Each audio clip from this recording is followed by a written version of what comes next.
What's up, guys? Okay, so as we know, Philip Hronek in the first 3 minutes of the game against the Minnesota Wild on the 14th got leveled, trying to leave his own zone by Ryan Reaves, the player who is fourth all time in hits in the NHL and makes his living doing plays like these. This is his just over his 10th game with the Minnesota Wild after he was traded by the New York Rangers. So what happened? Let's go through it. I don't have video, so I'm going to describe it with my words. Jake Wallman makes a pass to Philip Hronek, who is between the hash marks in his own zone. Catches the puck, picks his head up, is looking forward. He has the opportunity to see what is in front of him, and what is in front of him is open ice and number 75, Ryan Reaves, gliding towards him. Note that he is gliding, not crossing over, not picking up speed. He might have made a couple C cuts, but that's the facts. Hronek takes a couple strides forward, looks Reaves off. Reaves gets dangerously close. Hronek takes a glance back, and it's too late. He kind of braces himself and gets leveled by Reaves. Okay, what did Reaves do in that situation? Like I said, he was gliding through the check. In fact, he leaves the zone as Jake Wallman gathers the puck on the boards and is about to pass the puck to Hronek. He sees that Hronek is in the middle of the ice and there's nobody in front of him. He's flat-footed kind of when he catches the puck. Turns around, gliding through this turn towards the blue line, enters the zone, says this in a comment after the game. Honestly, he locked eyes with me. Like, I saw him look at me, and then he just kind of turned his head, which is exactly what happened, and held onto the puck. Rule 48 that we'll talk about later has one criteria for the player getting hit, doing something like Hronek did. It's Reeves' job. This is how he makes his living. Like I said, fourth all-time in hits. He has 999 penalty minutes. He's almost at the 1,000 mark. Glides through the check, carries forward with his hands and makes contact with Philip Hronek's head, yes. But Hronek was really not paying attention, and he was leaning forward. Some people thought he made contact with the elbow. It's totally untrue. Makes zero contact to Hronek's head with his elbow. Hronek falls on the ice. It's a really shitty situation. Leaves the game. His health is the primary concern, so let's hope that whatever the injury is, it is not super severe. Okay, what are people saying online? It's kind of split. There's a lot of annoying signaling of the virtue going on, and it drives me crazy. Okay, so let's read Chris Nolan's tweet. How is the hashtag NHL worse on hashtag concussions than the hashtag NFL? He makes a satirical quote from Gary Bettman.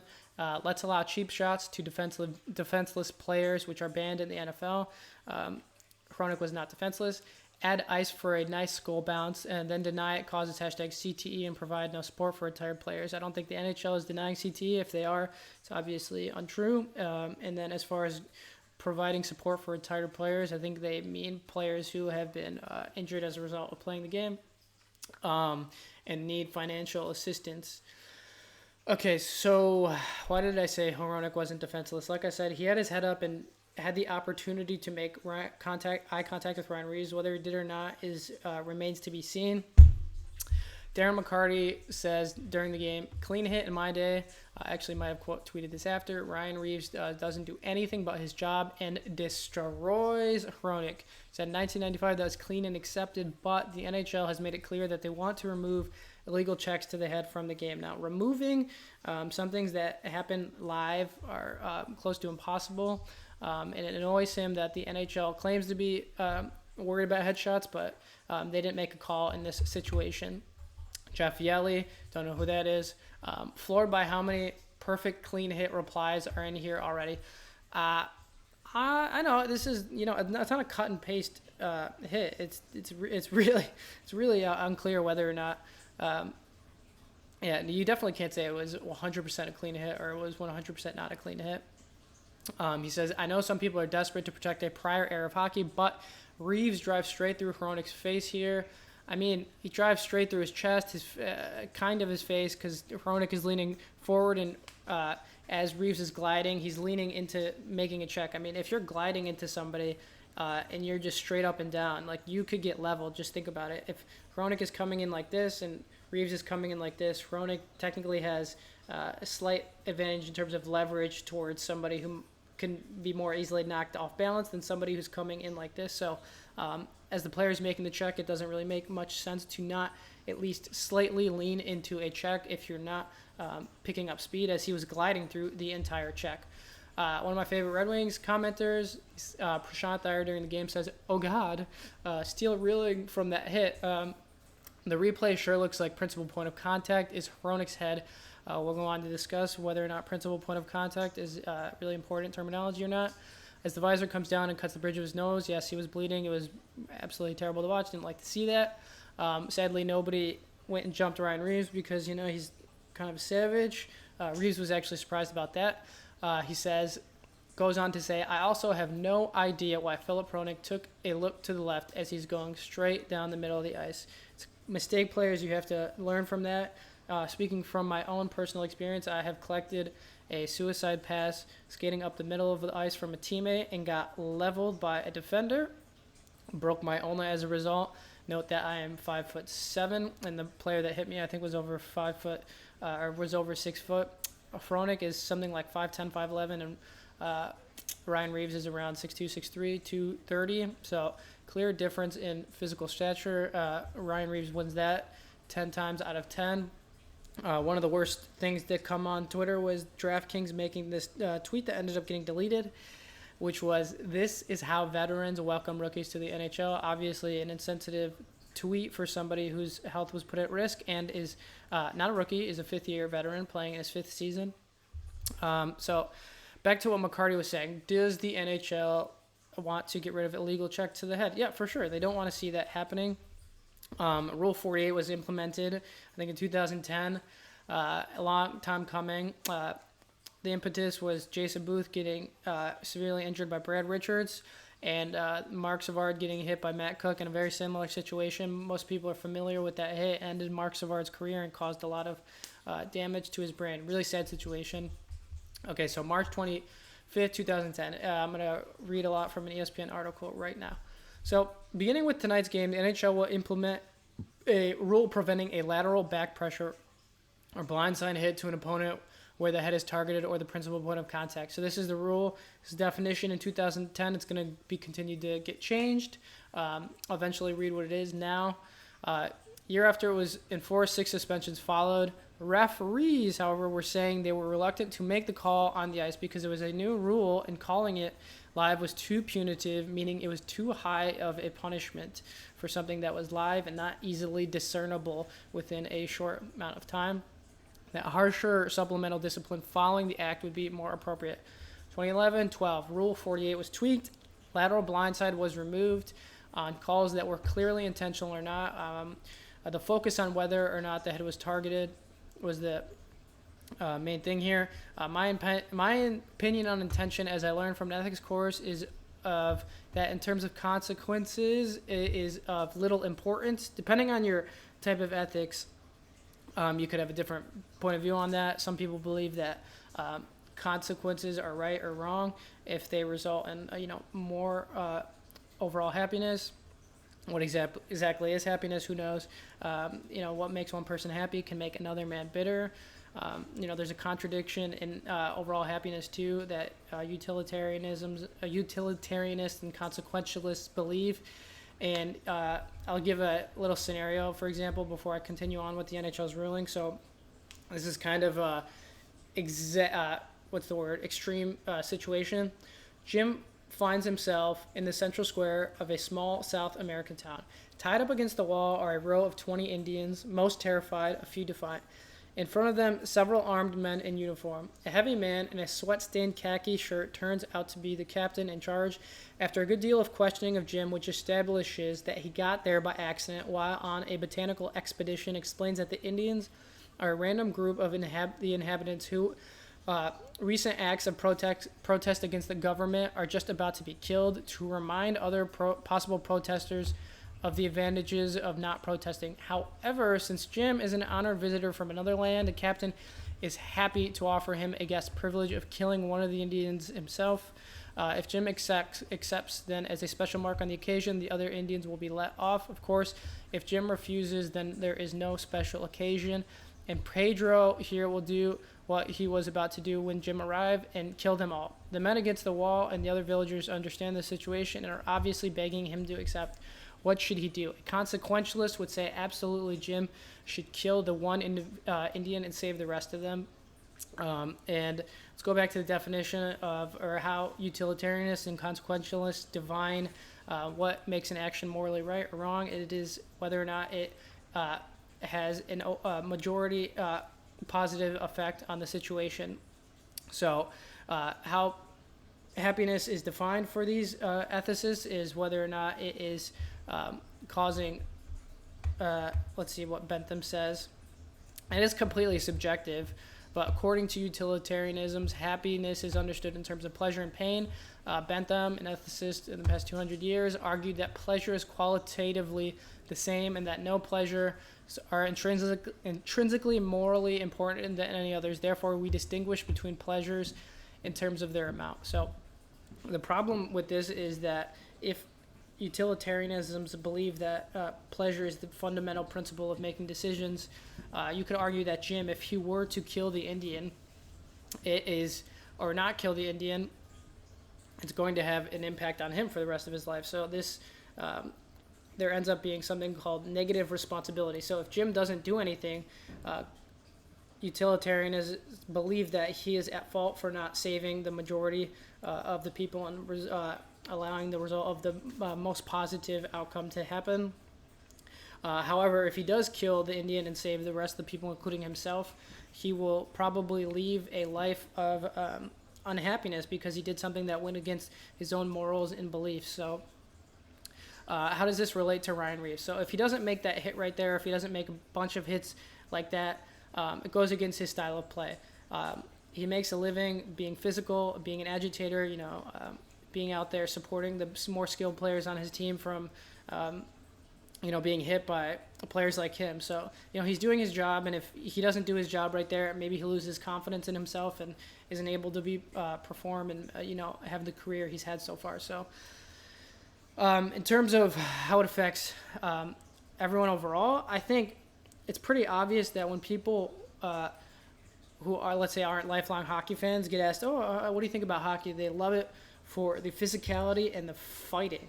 So you would have a very hard time making the argument that the vast majority of people watching hockey want to see less physicality, less fighting, and they want it to be seen more as a skill game. So, a hit like this, just going online and saying this needs to be taken out of the game completely, what's that going to lead to the NHL looking like in the future? Who knows? Okay, let's go back to the ESPN article that I was just reading from. Okay, so after a Toronto neurosurgeon made the claim that the rule made no impact on the amount of concussions that were occurring, a class action lawsuit was held by players, which was settled in 2018. NHL claimed no liability. 2013-14, the term principal point of contact, which is being bounced around all over Twitter, and was mentioned by Olchuk during the game, was changed to main point of contact. What does principal mean? It's a synonym of main. Apparently, it was unclear for the players, so they wanted the definition to be slightly more succinct. So it was changed principal point of contact to main point of contact. The word targeting was changed to avoidable head contact, and intent was disregarded. Like I said, intent isn't necessarily the most important thing, at least in my opinion. Actually, I have another ethical scenario which kind of paints why this is the case. Consider the following situation. This is another extreme one. It happens to do with murder. There is a terrorist with a gun pointed at a group of innocent hostages being held by the terrorists. There is the declaration that he will kill them. Someone nearby has a gun and points it at the terrorist and shoots. The would-be hero misses the target and kills one of the innocent hostages. Now, is the act of the would-be hero good or bad? Okay, his intent was obviously to save all the hostages, but he fucked up and he ended up killing one of them. So regardless of his intent, the consequence was negative. Okay, so intent, not necessarily the most important thing in the rule books, people. So what does the actual NHL rule book say today? Page 81, 82 of the rule book, rule 48, regards to illegal checks to the head. It says exactly this: illegal check to the head, a hit resulting in contact with an opponent's head where the head was the main point of contact and such contact to the head was avoidable, is not permitted. Was the contact to the head avoidable? Possibly not. Let's continue on. In determining Whether the contact with an opponent's head was avoidable, the circumstances of the hit, including the following, shall be considered. These are the three criteria. Let's pay attention. Whether the player attempted to hit squarely through the opponent's body and the head was not picked as a result of poor timing, poor angle of approach, or unnecessary extension of the body upward or outward. So was the head the point of contact that was picked by Reaves? I would argue that it was not. He makes no contact to the head with his elbow. He leans forward, yes, but he's gliding through the check and also makes contact with Hronek's body, who was leaned forward, albeit braced slightly, as Reaves approached him and delivered the check. Second criteria, whether the opponent put himself in a vulnerable position by assuming a posture that made head contact on an otherwise full body check unavoidable. This is without a doubt 100% a criteria that Hronek put himself into. He looked at Reaves, then looked him off, looked back at him, got absolutely leveled. So it's clear. This is the most clear thing about it is he put himself into a vulnerable position when a player was on the ice that everybody knows in the league does things like these. Third criteria, whether the opponent materially changed the position of his body or head immediately prior to or simultaneously with the hit in a way that significantly contributed to head contact. Okay, let's talk about physics here for a second.